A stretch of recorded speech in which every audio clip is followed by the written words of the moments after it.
Shubor nakaslem jong unongsan Hima. Kajeng yo vote na ka National People Party hakane ka election MDC kalakio habaya nujor bat ka MP election.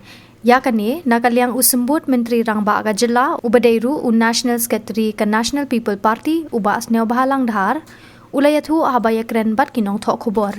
Uba Sniawbhalang dhar ulayathu baha ka election MP ka Voice of the People Party kala job habaro ki constituency latno haki kattu katni ki constituency hakasi bajantia henry hakani ka election MP ka National People Party haringkat ki sengki badan lang hapo ka MDA kala job habon teli ki constituency.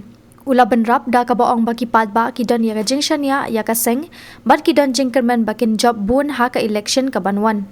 Ula ong ruba ha ka election MP ka Voice of the People Party kayo hadu san laktam henry ha ka ni election MDC ka vote share jong ka Voice of the People Party kala Hiar bat kalayo sa tang lai laktam ngila ki ubha ha ka ni ka kinti nila improve mara ka last election MP ka VP kayo san lak niyo po monumala manta kayo stang lai lak niyo po more or less in the 36 constituency we are very much improved in terms of vote share.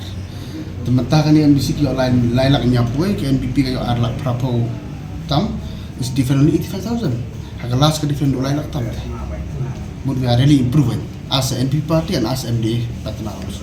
Kamu kaya ba ka NPP ka VPP ka Hiar? Hiar lagi lah from 5,70,000 to 3,71 is drastically reduced in just in the span of 9 months. By 28 maybe to reduce 80%, never know. And we are working towards that. Iya iba ka